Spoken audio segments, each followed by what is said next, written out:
뷰제이스 살펴보기 관련해서 이 그림을 사실은 제가 그 에반유가 작성해 놓은 그 그림을 처음에 붙이고 싶었는데 그 그림보다 일단 이렇게 한글로 써 있는 게 나을 것 같아서 제가 지금 라이브러리라는 표현을 되게 많이 썼고 뷰가 실제로 프레임워크라고도 많이 얘기를 해요. 그래서 이게 물론 실무자분들 입장에서는 라이브러리 프레임워크가 되게 명확하게 구분이 되시겠지만 저도 항상 대학생 때 그 용어가 되게 어려웠었거든요. 라이브러리가 뭐고 프레임워크가 뭐고 API 뭐지 싶은데 보여드릴게요. 제가 뷰제이스를 공식 문서 봤더니 메인 페이지에 잠깐만요. 가이드 원으로 나오네. 자, 메인 페이지 보시면 프로그레시브 자바스크립트 프레임워크라고 되어 있죠. 이렇게 프레임워크라고 되어 있어요. 프레임워크. 라이브러리 아니에요. 이게 무슨 말이냐면 그 라이브러리가 더 작은 단위고요. 그 라이브러리의 어떤 기능을 제공하는 어떤 모음이라고 하면은 그 모음의 규칙을 넣은 게 프레임워크라고 보시면 돼요. 너 이 라이브러리 쓸 때 무조건 이 규칙으로 작성해야 돼가 되는 게 프레임워크고 뷰 같은 경우에는 라이브러리이면서 프레임워크인 게 여기 방금 보여드렸던 그림 여기 잘 나와 있어요. 방금 저희가 구현해봤던 그리고 그림 보여드렸던 부분이 명시적 렌더링이라고 해서 코어 라이브러리 있죠. 여기서 하는 역할이 아까 위쪽에 돔 리스너랑 아래 그 데이터 바인딩 이런 거고요. 여기서 이제 저희는 조금 이따가 컴포넌트를 배울 텐데 컴포넌트까지 쓰게 되면 그 정도까지 보통 라이브러리라고 표현을 하는 것 같아요. 이건 에반유가 작성해놓은 슬라이드에서 제가 제 구성한 거니까 보시면 되고 그 다음에 프레임워크 기능을 할 때는 이게 라우터라고 해서 화면을 이동할 때 쓰는 기술이 있어요. 그것까지 다 뷰에서 제공을 하고 있거든요. 그런 것들을 하나, 둘, 셋, 넷 이렇게 합치다 보면은 그게 프레임워크가 되는 거예요. 다시 얘기하면 내가 라이브러리처럼 그러니까 그 jQuery처럼 돔 조작만 하고 싶다라고 하면은 CDN 불러다가 화면 조작만 하시면 그게 라이브러리고요. 이제 라우터라든지 위쪽의 상태 관리 등 되게 더 많은 기능들을 갖다 붙이게 되면 그게 프레임워크로서의 역할을 하는 거예요. 그래서 그게 바로 라이브러리이자 프레임워크인 뷰제이스라고 보시면 됩니다. 뷰제이스 라이브러리 라인업이 어떻게 되냐면 일단 써도 되겠다. 자, 일단 코어가 하나 있고요. 코어. 그 다음에 뷰 라우터가 있어요. 그 다음에 뷰 X가 있고 뷰 CLI가 있고 뷰 데브 툴즈가 있어요. 아까 저희가 설치했었던 거. 이런 식으로 라이브러리들이 다 제공되는데 이게 이제 리액트랑 조금 다른 점은 리액트는 선택지가 되게 많아요. 갈래길이 여러 개라서 막 이것저것 선택해서 자유도가 높게 구현할 수 있는데 뷰는 딱 이것만 알고 계시면 돼요. 그래서 저런 부분들이 제가 아까 말씀드렸다시피 쉽게 시작할 수도 있는 반면에 어떻게 보면 이제 빠르게 어떤 레벨까지 올라가는데도 그렇게 어렵지 않게 접근할 수 있거든요. 아마 그리고 그 쉽다라는 부분은 아까 리액트랑 뭐 앵귤러 제작해 보시면서 헬로월드 찍어 보시면서 더 많이 느껴졌을 것 같아요. 이렇게 총 5개가 있고 이 각각의 사이트가 지금 다 제공이 되고 있어요. CLI 같은 경우에는 이렇게 뷰 CLI가 있고요. 뷰X 같은 경우에는 뷰X가 또 이렇게 있고 라우터 또 다 이렇게 있어요. 라우터까지. 나중에 이제 오늘 강의가 끝나고 나서 개인적으로 학습을 더 하실 때는 이 공식 문서를 많이 보시면 어느 정도 해법이 있기 때문에 제가 마지막 시간에 그 어떤 것들을 공부해야 되는지 다 학습자료 다 나눠드릴 거예요. 그걸 보고 공부하시면 충분히 더 경험이나 지식을 많이 쌓을 수 있고 그걸로 이제 애플리케이션 개발하는 것도 수월하실 거예요. 왜냐면 저도 똑같이 그런 걸 보고 공부했기 때문에 그걸 알려드릴게요. 자, 거기까지 해서 공식 라이브러리 목록 했어요. 한 분이 그런 얘기를 하더라고요. 이게 리액트나 앵귤러는 너무 이게 그 개발자 지향적인 프레임워크인 반면에 뷰는 그래도 좀 더 많은 사람들을 수용할 수 있다라고 이제 얘기를 하는데 저도 좀 많이 느끼는 거는 다른 데서도 뷰 수업을 하면은 저는 이제 디자이너분이나 뭐 퍼블리셔분, 기획자분까지 그러니까 아예 비전공자분들 대상으로도 많이 강의를 했었거든요. 근데 그분들이 학습할 때 이제 보통 뭐 1, 2주 하고 나면은 어려워서 이렇게 나가시는 게 아니라 끝까지 이렇게 잘 따라오세요. 그만큼 되게 점진적으로 이렇게 뭔가 학습할 수 있는 그런 잘 정리된 도구인 것 같아요.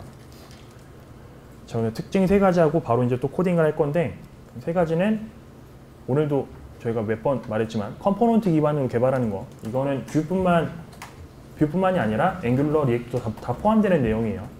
컴포넌트 기반으로 개발했을 때 자, 요거를 이제 영역별로 나눠서 코드를 관리하는 건데 이게 막 어렵게 생각하지 마시고 재사용성 구현 속도는 나중에 직접 경험하시면 되고요. 코드 가독성 이거 한번 클릭해서 볼게요. 코드 가독성이 제일 커요. 사실은 디버깅이지만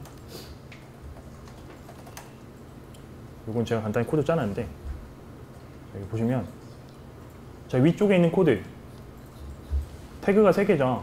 앱의 헤더, 컨텐트, 후터. 그러면은 딱 이 태그들을 봤을 때 머리에 뭔가 구조가 그려지잖아요. 근데 아래 코드 보시겠어요? 이거는 진짜 그 마크업이랑 퍼블리싱 오래 하신 분 아닌 이상 이거 봤을 때 머리에 딱 그려지기 전까지는 좀 시간이 좀 걸릴 거예요. 그래서 이런 좀 직관적인 차이가 되게 커요. 아까도 제가 그 템플릿의 버튼의 역할을 알 수 있다는 것도 마찬가지지만 컴포넌트로 개발하게 되면 이런 식의 어떤 유지보수 관점에서도 되게 큰 장점이 있습니다. 그리고 좀 더 실무적인 얘기를 해드리면 아까 구현하던 거 잠깐 볼게요. 여기에 슈가 있네요. 자, 지금 이 컴포넌트가 하나예요. 이거는 아직 컴포넌트 정확히 설명 안 드렸는데 지금 컴포넌트를 기본적으로 비해서 하나를 만들어 주거든요. 그거만 지금 보고 있는 건데 여기에 만약에 데이터가 한 300개 된다고 생각해 보세요. 버튼을 누가 클릭했을 때 데이터가 바뀌는 게 많겠죠.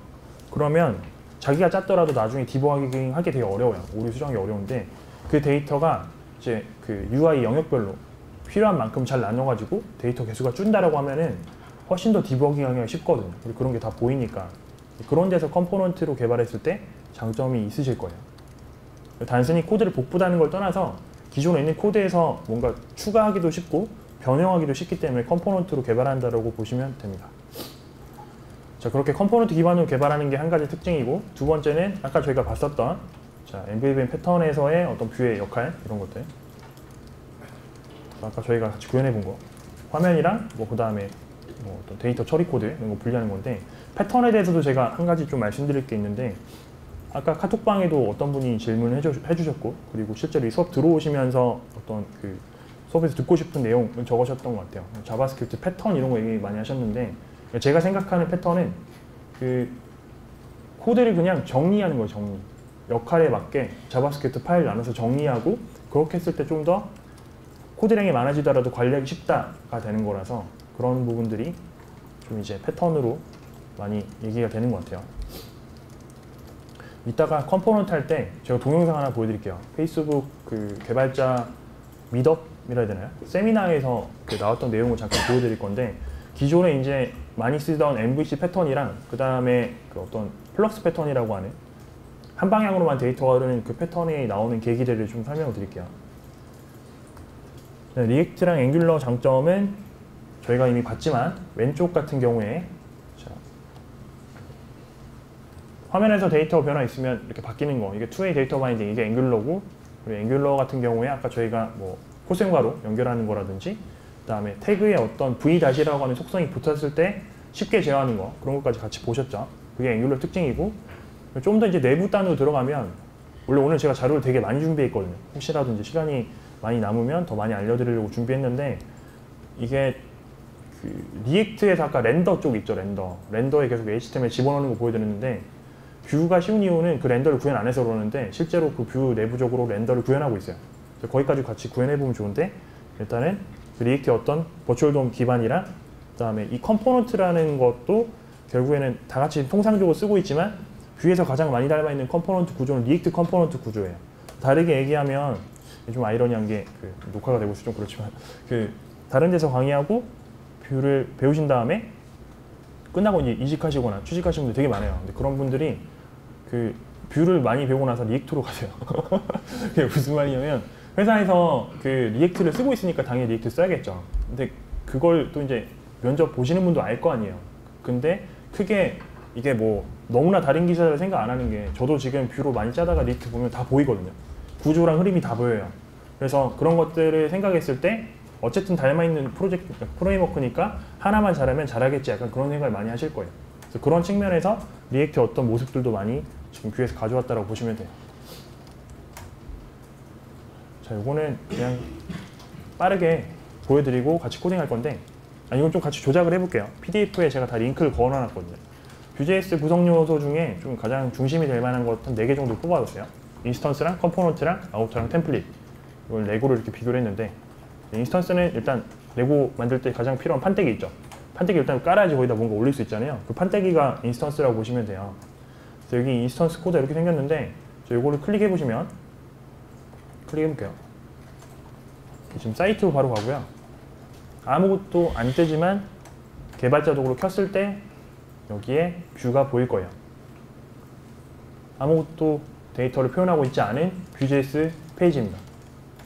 나중에 이게 요소 검사를 봐보시면 여기다가 스크립트 이렇게 뷰 넣어놨어요. 그 다음에 인스턴스까지 지금 이렇게 만들어 놓은 거죠.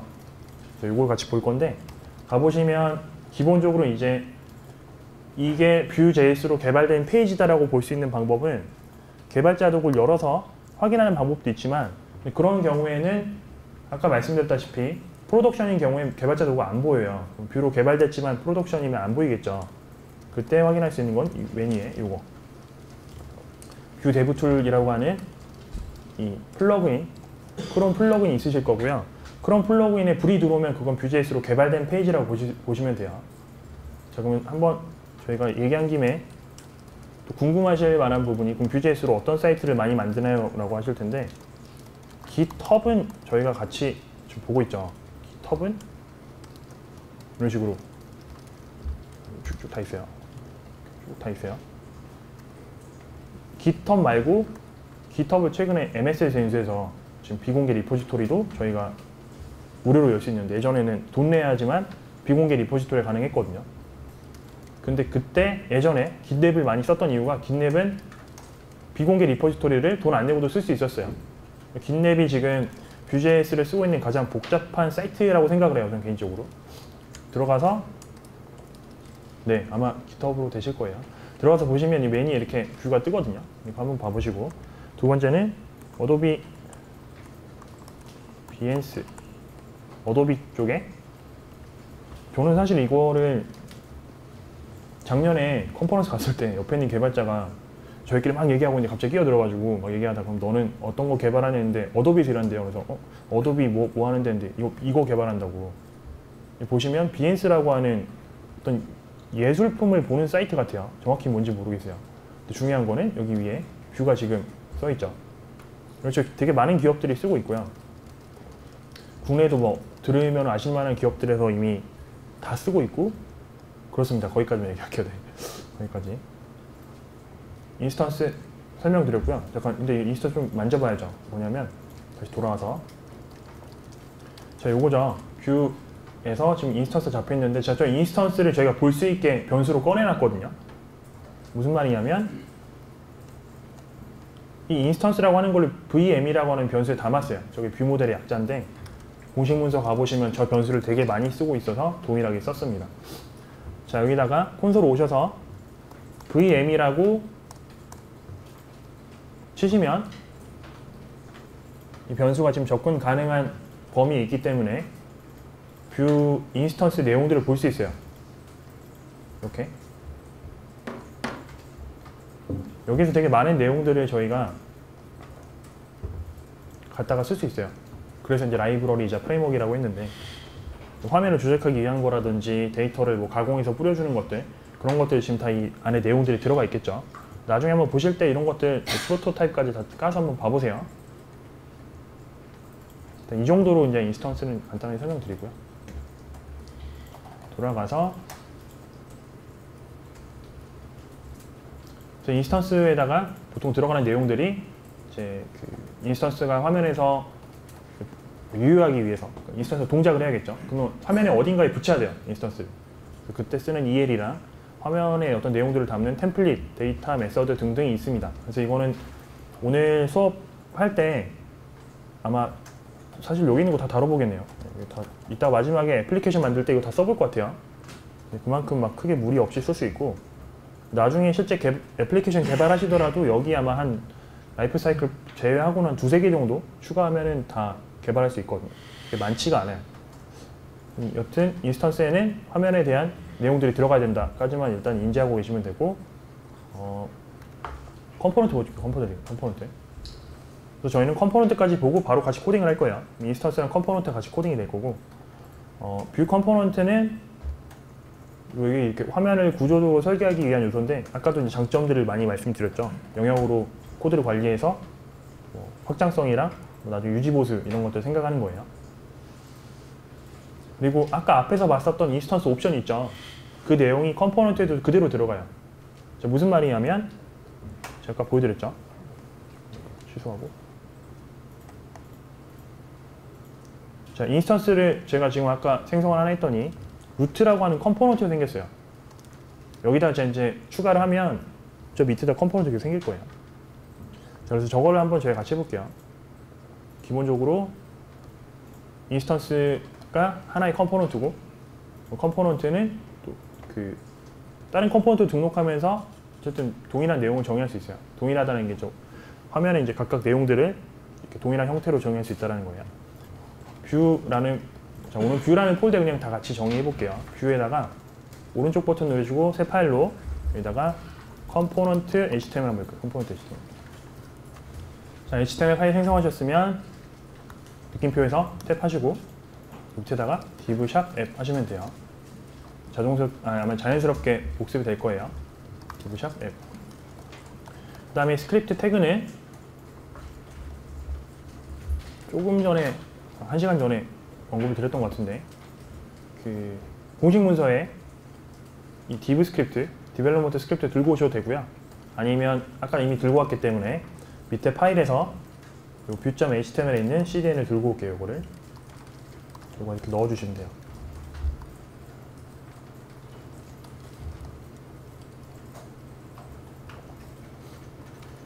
자, 그러면 이 지금 HTML에 뷰 라이브러리가 로딩이 됐고 스크립트로 저희가 new view라는 거를 생성할 수 있어요. 자, 여기 제가 아까 말씀드렸던 인스턴스예요.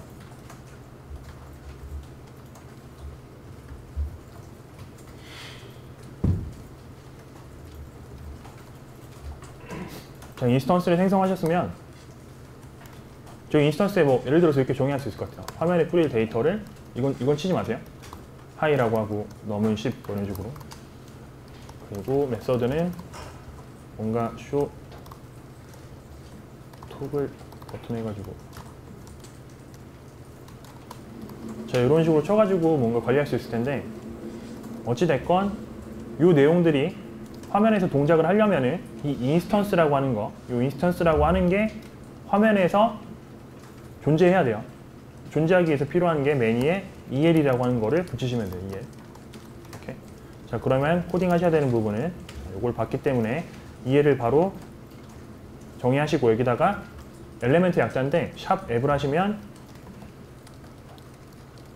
이 바디 태그 안에 있는 바디 태그 안에 있는 전체 내용 중에 앱이라고 하는 아이디를 가진 태그를 쫓아가서 이 인스턴스를 붙일 거예요.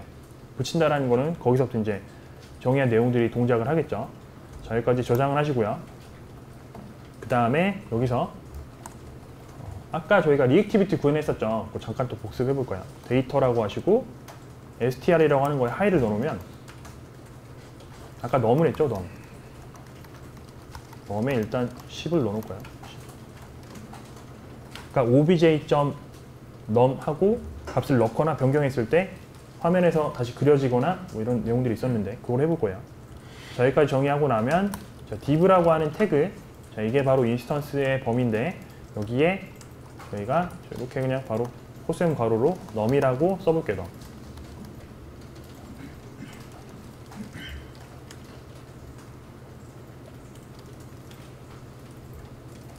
자, 여기까지 저장하시고 이제 돌려볼게요. 화면 가서 라이브 서버로 돌려보면 자, 개발자 도구를 열었을 때 뷰에서 이렇게 뷰 개발자 도구가 보일 거고 데이터에 num이 있을 거예요. 그리고 값을 증가시켜도 화면이 바로바로 반영이 되죠. 그 다음에 num을 아예 문자로 hello 뷰로 바꿔도 동일하게 반응을 해요. 자, 여기 아까 저희가 구현했었던 리액티비티예요. 오브젝트 디파인 프로퍼티로 한 거. 자, 거기까지 복습을 하시면서 간단하게 인스턴스까지 이해를 하셨을 건데, 자, 이제 컴포넌트를 등록해 볼게요. 컴포넌트. 이게 얼마나 쉽냐면 저 일단 이거 다 지울게요. 필요 없는 거 다 지우고 데이터 지우고. 방금 저희가 인스턴스를 붙였을 때 그 내용들이 이 div 안에 유효하다는 걸 알 수 있었죠. 그럼 이 컴포넌트는 여기다 추가를 할 건데, 저희가 컴포넌트를 어떻게 정의하냐면 바로 밑에다가 뒤에 콤마 있으셔야 돼요. 컴포넌트 하고 s까지 붙여야 돼요. 보통 여러 개가 등록되기 때문에 컴포넌트 s까지 보통 붙여요. 그리고 요 앞에 있는 이 속성들은 제가 지금 임의로 정하는 게 아니라 뷰에서 만들어 놓은 규칙을 따라가는 거예요. 이에 컴포넌트 데이터 다 있는 거예요. 그리고 이제 이 안에 들어가는 내용들은 저희가 이제 정의할 수 있는, 임의로 만들 수 있는 거. 자, 앱 다시 헤더라고 한번 정의해 볼게요. 컴포넌트 이름을. 그 다음에 객체를 열어요. 무슨 말이냐면 먼저 컴포넌트 이거는 눈으로 보셔도 돼요. 문법만 적어 놓을게요.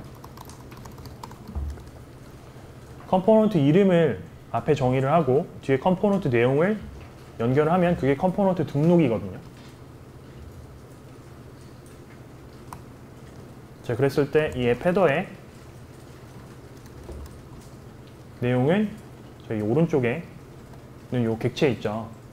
이제 여기에 들어가는 게 아까 여기서 봤던 이런 거 인스턴스 옵션이라고 해서 뭐 데이터 아니면 메서드 아니면 뭐 템플릿 등 이렇게 들어갈 수 있어요. 자, 여기서 저희는 간단하게 표현만 할 거니까 여기다 템플릿이라고 할 거예요. 템플릿. 그리고 여기다가 h1으로 지역 컴포넌트라고 해볼게요. 컴포넌트 아니고요. 컴포넌트. 헤더 컴포넌트. 아마 치시면서 잠깐 들으시면 되는데 컴포넌트를 일반적으로 정의하실 때 이름을 정의하시고 그 안에 뭐가 들어갈지 내용을 정의하시면 돼요. 네, 마지막 단계는 이 정의된 컴포넌트를 화면에 표시하면 되거든요.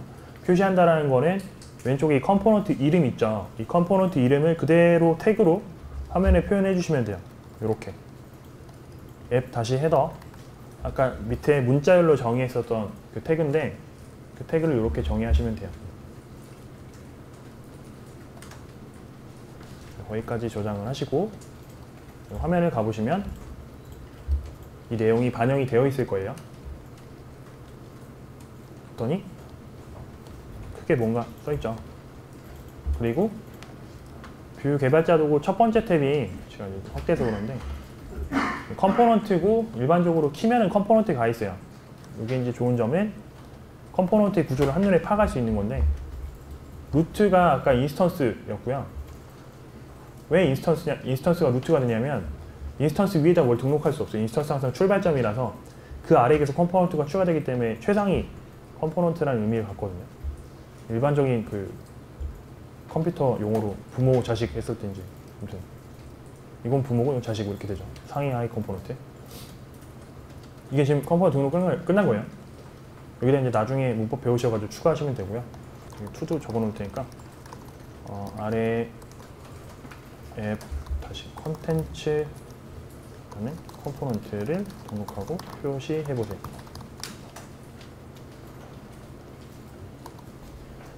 지금 이렇게 등록하는 방법이 있어요. 위에서 컴포넌트로 해서 등록하는 방법이 있고요.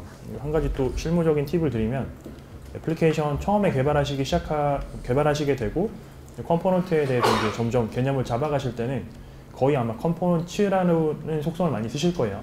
그 이유가 이제 뭐 전역이랑 지역 이런 차이가 있는데 쉽게 생각해서 이 컴포넌트라고 하는 거를 여기다 정의를 하시게 되면 아래에 뭐가 등록된지 더 쉽게 쫓아갈 수 있거든요. 전역으로 등록하시게 되면 컴포넌트 트리가 이제 많아졌을 때 컴포넌트가 많아지면 이제 여기서 아래에 등록된 게 뭔지 추적이 잘 안 돼요. 전역으로 하게 되면 그런 문제점도 있어서 처음에는 이제 거의 다 컴포넌트로 등록을 하시게 될 거고 나중에 정말 진짜 나중에 가서 컴포넌트에 대한 개념이 명확해지셨을 때 나중에 전역으로 어떤 많이 사용되는 컴포넌트를 공통으로 뺄 수도 있어요. 근데 대부분 아마 처음에는 컴포넌트로 개발하시게 될 거예요. 자, 그랬을 때 이렇게 지금 템플릿 동일하게 정의해서 개발하실 수 있을 거고요. 이렇게 아마 등록을 해보셨을 것 같아요. div하고 그냥 여기다가 콘텐츠 컴포넌트라고 하면 이름을 정의하고 내용을 등록했을 때 마지막으로 할 일은 저 이름을 이 인스턴스 유효 범위 안에서 컴포넌트 태그로 표시하면 된다라고 했죠. 자, 저장하고 화면에 갔더니 이렇게 헤더랑 컨텐트가 등록이 됐어요. 이런 식으로 등록하시면 되고요. 그리고 지금 방금처럼 등록한 거를 이제 저기 퀴즈 쪽에 이렇게 돼 있어요. 뷰.컴포넌트라고 하는 그래도 동일하게 컴포넌트 이름이랑 그 다음에 컴포넌트 내용이 들어가거든요. 그대로 해보면 아까 아래 거 그대로 해볼게요. 앱 컨텐츠 요거를 이렇게 넣고 내용은 여기 있었던 객체를 그대로 여기다가 집어넣으면 되겠죠. 이런 식으로. 보시면 코드가 지금 사실상 거의 똑같아요. 위랑 아래랑. 이름하고 내용 들어간 형식. 이거 전역인데 전역과 지역의 차이점은 나중에 한번 공시문서 봐보셔도 돼요. 제가 일단은 사용하는 관점에서만 차이점 언급드렸으니까. 일단 컴포넌트는 이 정도로 하고요. 지금 이렇게 동시에 두 개 등록하면은 뭐가 뜰지는 저도 잘 모르겠네요. 하나만 등록하셔야 돼요. 같은 이름으로. 놔둘게요. 컴포넌트는 이 정도로 하고 다음 다시 돌아가서 저희가 두 번째로 라우터라는 게 있는데 라우터는 아까도 말씀드렸다시피 화면이 여러 개가 이제 보통 구성이 될 텐데 그 화면 간에 이동하는 기술이라고 보시면 돼요. 코드가 이렇게 되어 있고 이것도 이 오른쪽에 이 코드를 라우터 코드를 클릭해 보시면 아마 PDF 파일로 링크가 되어 있을 거예요. 이렇게 라우터 예제를 만들어 놨는데 자, 홈이랑 로그인 이런 식으로 지금 이 링크를 클릭하게 되면 위쪽에 이렇게 URL이 router.html에 뒤에 샵이 붙고 그 다음에 슬래시 붙으면서 URL이 바뀌어요. 로그인으로 갔다가 홈으로 갔다가 이렇게 계속 바뀌게 되는데 이 URL의 내용에 따라서 어떤 특정 화면을 그려주는 거, 정확하게 말하면 컴포넌트를 그려주는 거거든요. 이런 식으로도 구성할 수 있어요.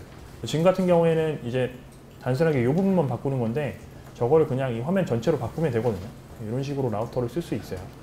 라우터도 이제 코드는 제가 끝나고 나면은 요 지금 어떻게 코드를 구성했는지 그 코드도 다 링크 드릴 거예요. 샘플즈라고 하는 폴더 밑에. 지금 정확하게 바로 알려드릴게요.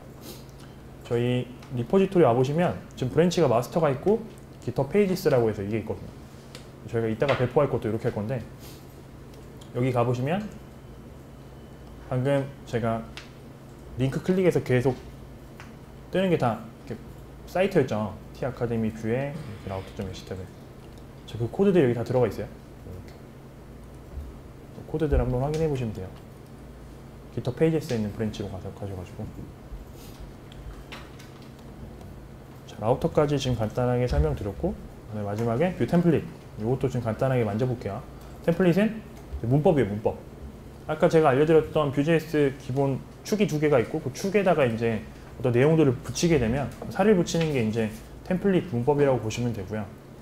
자, 그리고 여기 이제 오른쪽에 보시는 이 코드들을 저희가 한번 직접 볼게요. 자, 이 템플릿 코드라고 하는 거를 클릭하시면 또 링크가 제공이 되는데 여기다 조작해 볼 수 있게끔 제가 어제 엄청 열심히 고민하면서 만들어 놨어요.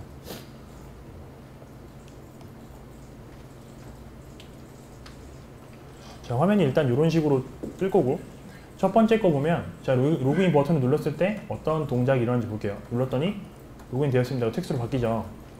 이런 식으로.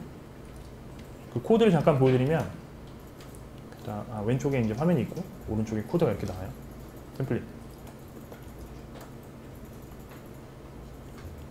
자, 일단 첫 번째 div 태그가 방금 제가 눌렀던 이쪽에 로그인 코드예요.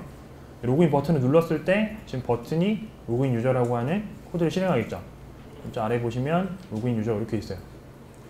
데이터의 값을 true로 바꾸는 거예요.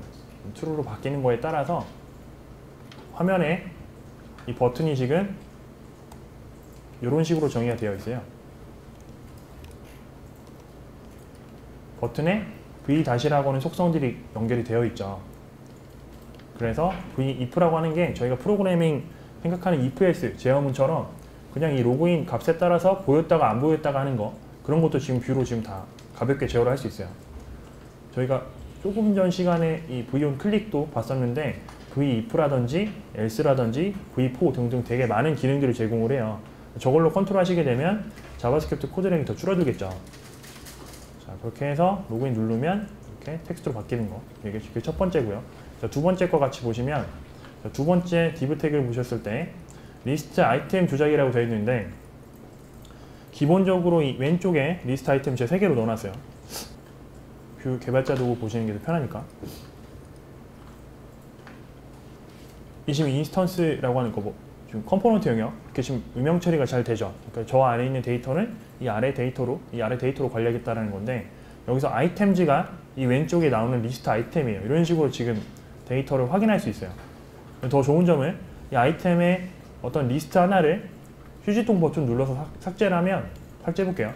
바로 왼쪽에 하나 삭제가 되죠. 마찬가지로 추가하기 누르면 여기 배열에다가 이 아이템즈라고 하는 배열인데 여기 값을 집어 넣어줄 거예요. 넣는 순간 바로 화면이 다시 그려져요. 이런 식으로 쉑쉑 보고 이렇게 삭제를 하면 계속 삭제가 되고 추가하고 삭제하고. 근데 이 코드들이 실제로 와서 보시면 그렇게 막 많은 코드가 들어가지 않거든요. 다시 와서 볼게요. 자, 버튼에 Add 아이템, Remove 아이템 각각의 버튼이 하는 역할이 지금 명시가 되어 있죠. Add 아이템 와보시면 이렇게 아이템즈의 배열 API, 배열 기능으로 추가하기, 그 다음에 맨 끝에 거 삭제하는 거, 두 개를 지금 정의해놨어요. 추가할 때, 삭제할 때. 그래서 아이템즈가 점점 이 배열이 추가되거나 삭제되면서 화면이 자연스럽게 이렇게 뭔가 변동이 있죠. 이런 식으로 되게 쉽게 구현하실 수 있어요. 제가 지금 뭐 천천히 더 자세하게 설명 안 드리더라도 딱 봤을 때 좀 더 직관적인 느낌이 좀 있거든요. 처음에 보더라도. 자, 그리고 다시 돌아가서 마지막이죠. 자, 마지막은 또 뭐냐면 일반적으로 이제 화면에 어떤 조작이 일어났을 때 태그의 어떤 보이는 텍스트도 바꾸지만 클래스도 많이 바꾸시죠. 컬러를 바꾼다든지. 그랬을 때 이렇게 컬러 바꾸는 것도 쉬워요. CSS의 어떤 클래스, 그러니까 HTML의 클래스를 지금 임의로 저희가 바꾸는 거거든요. 무슨 말이냐면 방금 제가 바꿨던 것들 개발자 도구 보이겠죠? 개발자 도구에서 뷰 가보시면 루트의 맨 아래에 텍스트 클래스가 블루죠. 저거를 레드로 바꾸면 그 바뀐 클래스가 화면에 바로 적용되면서 이렇게 클래스 내용이 보일 거예요. 이렇게 레드 클래스 돼가지고 거기까지 간단하게 또 문법 받고 이따가 애플리케이션 만들면서 좀 더 문법을 설명을 드릴게요. 이렇게 이 정도의 구성 요소만 일단 이해하고 계시면 되고요. 여기서 이제 좀 더 부가적으로 컴포넌트 쪽에 지금 저희가 컴포넌트 통신까지는 안 했어요. 왜냐면 거기까지 가면 5시간 안에 애플리케이션 개발은 절대 못할 것 같아서 안 했는데 이 컴포넌트 통신은 미리 힌트를 좀 드렸을 때 이렇게 돼요. 이 컴포넌트를 나누게 되면 컴포넌트의 관계가 생기고 관계가 생겼을 때 위랑 아래에 어떤 규칙이 생기기 시작해요. 그거를 좀 정리해서 말씀드리면 컴포넌트가 여러 개가 등록되더라도 데이터는 항상 위에서 아래로만 흐르고요. 아래에서 위로 데이터가 오지 못해요. 그리고 두 번째는 아래에서 위로 데이터를 올리지 못하니까 내가 아래에서 너 위에다가 뭐 해주세요 라고 할 때 이벤트를 올려보내요. 근데 그 이벤트는 방금 저희가 봤었던 키보드랑 마우스 입력 이벤트 이거랑 다른 이벤트예요. 그냥 컴포넌트끼리 대화하기 위한 이벤트라고 보시면 돼요. 그리고 요거 영상 한번 잠깐 보여드릴게요. 영상 잠깐 이거를 해커웨이 리팅킹 웹 디벨롭먼트 아마 리액트 하신 분들은 이 영상 한 번쯤 아마 보셨을 거예요. 공식 문서에 리액트 공식 문서인가? 아마 그쪽에 나와 있을 것 같은데 자, 요게 뭐냐면 일단 이거는 영어로 얘기하기 때문에 제가 한글로 설명을 해드릴게요. 페이스북에서 자 지금 보면은 날짜가 2014년이죠. 거의 5년 전인데 5년 전 5월에 페이스북에서 뭔가 발표를 했어요. 기술 발표 비슷한 거고 이 사람이 이런저런 얘기하다가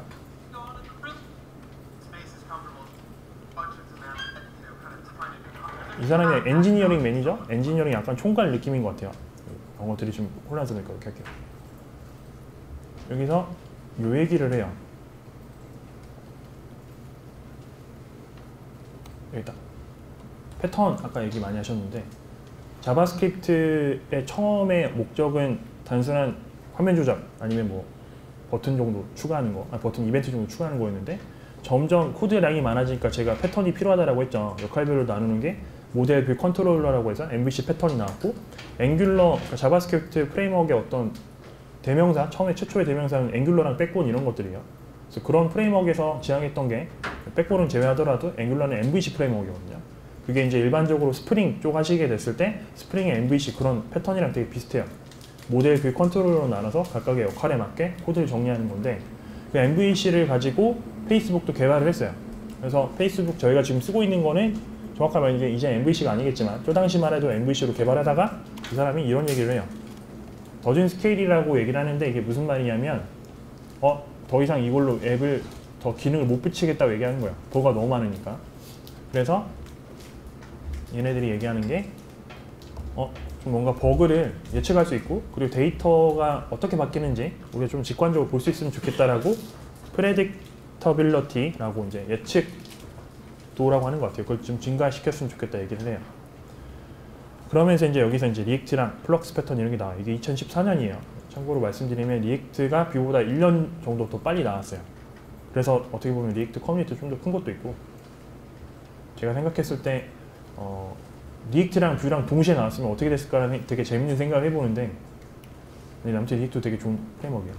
아까 말씀드렸던 MVC 패턴 있죠. 이거 그림을 나타내면 이렇게 돼요. 컨트롤러 모델 뷰가 있죠. 뷰가 아까 저희가 그 Vue.js MVVM 패턴 봤을 때 화면이에요. 화면에서 어떤 데이터 처리 자바스크립트 객체라고 보시면 돼요. 데이터가 이렇게 서로 이제 유동적으로 왔다 갔다 하고 흐름이 왔다 갔다 하고 화면에서 이제 특정 사용자에 대한 액션이 일어났을 때 컨트롤러에서 그걸 받아서 모델을 바꾸는 거예요. 다시 얘기하면 화면을 바꾸고 자바스크립트 코드가 돌아서 객체의 내용을 바꿨어요.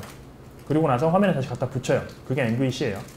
자, 이랬을 때 이렇게 하나씩만 있으면 상관이 없는데 이렇게 되면 문제가 생기는 거죠. 모델이랑 뷰가 너무 많아서 데이터 흐름이 너무 많아졌을 때 지금 여기서 딱 단순히 봐도 이 모델이 바뀌었을 때 대체 이게 이게 영향을 주는 모델과 뷰가 몇 개인지 개념이 잘 안 되실 거예요. 그만큼 이게 너무나도 많아지면 아예 예측이 거의 불가능해요.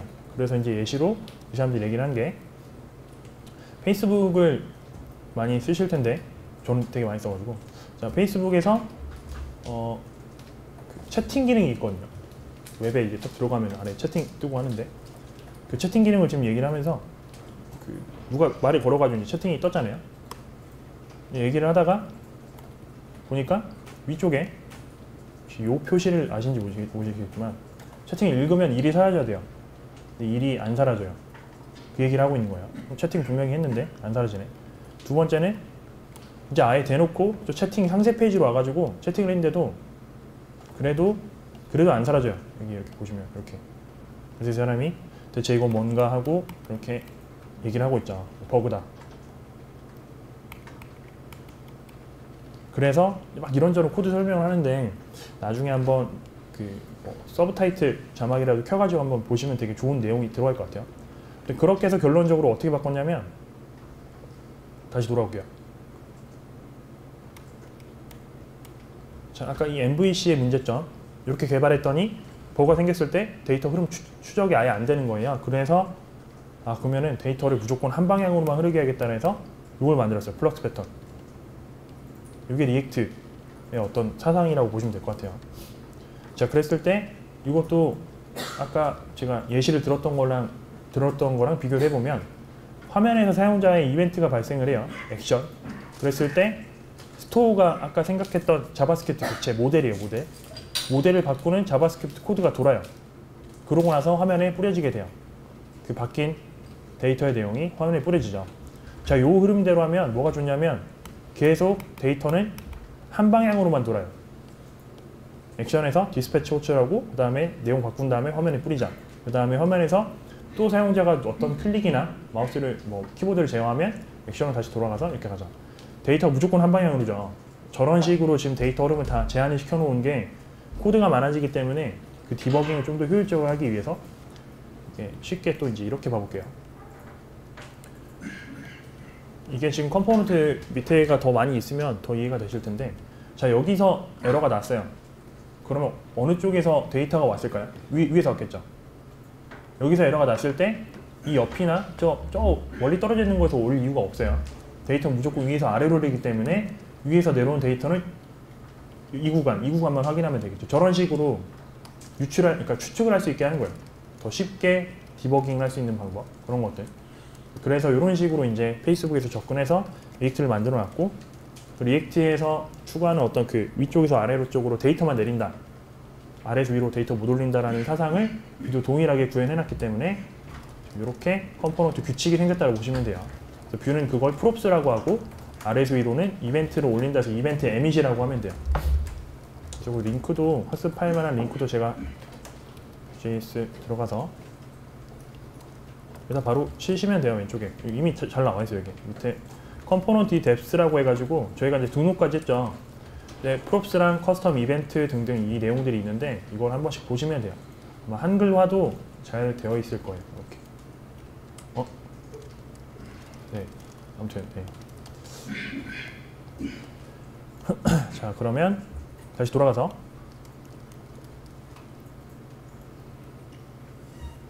템플릿까지 같이 봤죠.